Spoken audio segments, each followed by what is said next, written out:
Yo, what's up guys, welcome back for another Yugioh Pro Duel video. Next match, Cross-Banlist Cup. Let's zoom in again, the next match here. Second match in Group C. We have Dead Return, so Dark Armed Return from 2008, pretty much Teledead era, versus Exceed Infernity, so one of the, I guess, Infernity decklist from our history. The first decklist you see here should be Sehabi's list from Worlds, right? Exceed Infernity speaks for itself, heavily focused on Exceed summoning, of course, but LAVALVAL chain. Triple Archfiend, only one launcher plus one barrier, because again, OCG/TCG banlist for Worlds, right? But looking at Infinity's emptiness also in the side deck. Second deck list, we have Jerry Wang's list from, was it a Shonen Jump? Back then, back in the days, I think so. First place, right?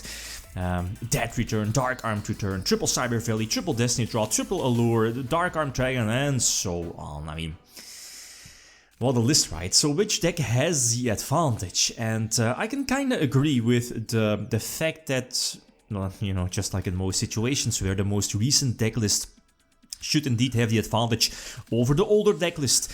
But, I mean, let's, not count it out just yet.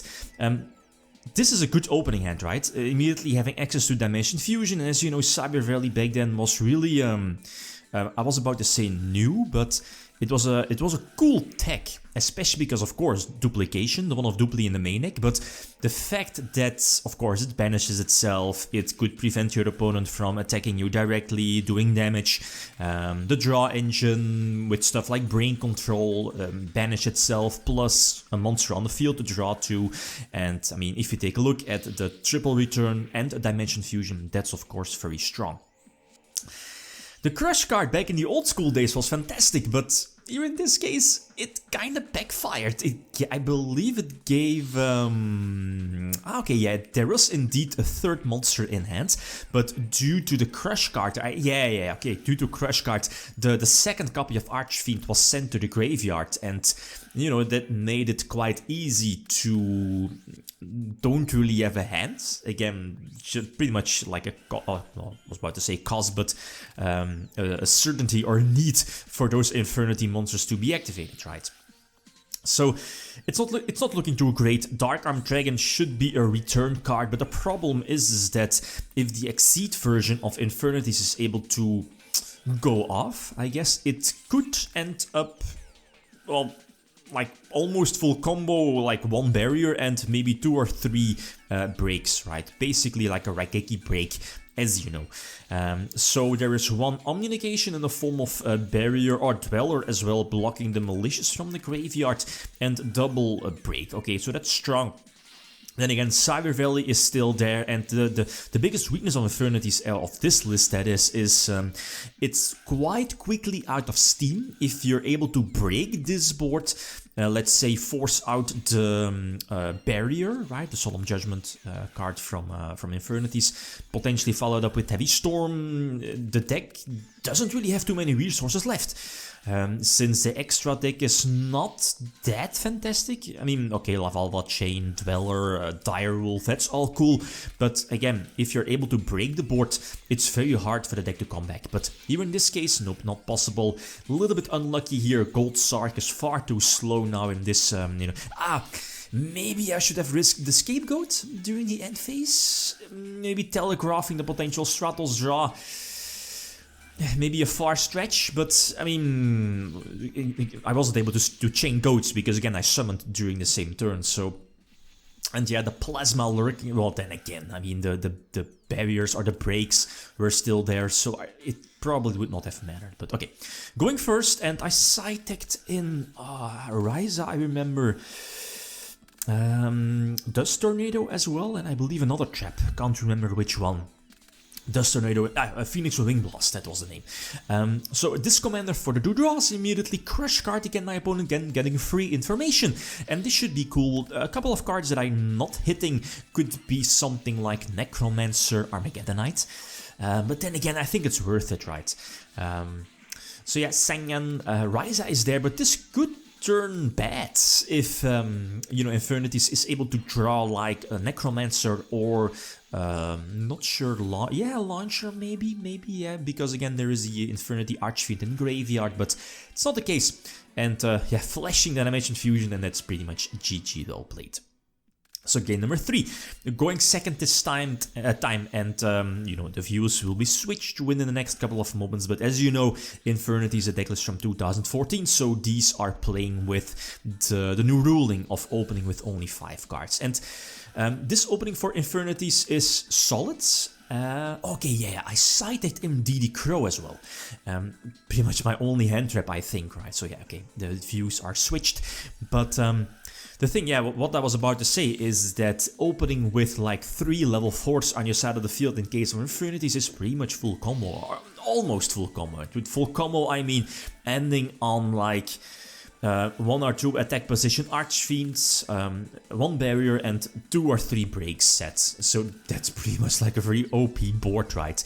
But there's only 1 Omni negation for the Heavy Storm. So again, as you saw, as you see here in my hand, the only way that I could potentially win this one is to force out the barrier, then use Heavy Storm and go from there. Destiny Draw is there for Malicious Rota, for the potential Stratos. The 6th card could be Allure, Destiny Draw, you know, some extra speed is definitely needed to fill up the graveyard for the potential Dark Arm, because again, I think that's pretty much my only way to win this duel. So as I mentioned before, this, I guess is... Oh, no, there's a Mystical Space Typhoon set. Yeah. Okay, so double Destiny Draw. So again, my priority here is to force out the barrier. No barrier on Stratos. Okay, that's fine. Hopefully on those Destiny Draws, still no, you know, barriers. So I need to make some plays, because again, hopefully getting 3 cards in at least 3 draws in the grave, and then, you know, eventually use Storm, force our barrier, and maybe Dark Arm getting something going. But yeah, that's the thing, right? I'm a little bit unlucky here with the draws. Sadly, nothing to force out the barrier, and then, you know, Heavy Storm to blow away the entire back row, and then potentially follow it up with a Dark Arm Dragon. But maybe a little bit wishful thinking on my part, but yeah, that's how it goes. So Necromancer for another Archfiend, and I believe the last break is indeed going to get searched. And yeah, my next place, for at least my play for next turn is going to be very limited. Gorgon is decent, I guess, for something like Brain Control, but Greffer for the special summon for the potential draw, I guess. But yeah, of course there is the interruption, and yeah, Trooper here in this case is not going to save me. And is this more than enough to attack for a game? Not sure. Oh, the lenses, right? Isn't Forbidden Lens set? Not sure. Nah, probably not. I mean, I guess if it was a lens, it probably would already have been activated. No, because of, you know, the last damage. But it doesn't matter. So, game number 4, I start off, and this is, it's not the best. Normal summon Cyber Valiant and pass, it's decent. Again, back in those days, you could hold off your opponent, draw 1, banish the Valley, and, you know, getting like bunch of extra draws for next turn and potentially OTK your opponent then. But my follow-up plays are very limited here. So instead of just setting the Senyan, I was like, I have to Suicide Crash, get some damage plus burn damage off of the Street Patrol. But I'm able to search DD Crow, and I was like, well, I could use like Monster Reborn for, you know, more defense. But I was kind of banking on the fact that maybe I could survive with Dust Tornado, hitting the launcher, maybe hitting a DD Crow, of course, hitting a potential Necromancer, right? Or, you know, like Archfiend, I guess, when Necromancer activates the effect. But I guess this, again, was a bit wishful thinking. Especially because of, well, okay, Soul Charge is there, so no battle phase, so okay, I'm going to survive, but the problem again is that the deck is going to end on barrier plus multiple interruptions, and that's a problem. The monster, yeah, then again, the Monster Reborn or Premature Burial are there for, you know, Sangam, and Sangam could search out this commander or Malicious to, you know, make my Destiny Draw alive, and I can go from there. Hopefully draw into Heavy Storm, but, you know, those are a lot of cards that I need to draw into. Is it Trick Archfiend? Yeah, to search the field spell.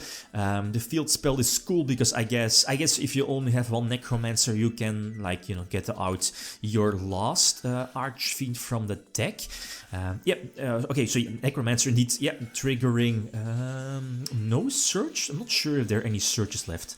But, okay, there is still a comeback potential here because of I can, you know, Reborn Sengan, Tribute for Ryza and go from there. But emptiness. Well, let's face it, I mean, Beetle is going to protect empty. Yeah, you know the Beetle lock, right? Beetle plus Vanity's emptiness to give it protection and just keep your opponent under the emptiness lock while you're keeping your stronger defense position or high attack monsters on your side of the field and still keep your opponent under the emptiness lock. Quite of a broken combo, but that's just how it is. Yeah, nothing I can do about that. So that return only 1 point, Infernitys with 3 points, and the deck is still in the tournament, right? Next matchup, we are going to Group G. We have the Rulers, Dragon Rules from 2013 versus Sky Strikers. Interesting one. Different times. Okay, guys, that's it. Thanks for watching. Feel free to leave a comment or like if you enjoyed the video. Likim signing out. Peace.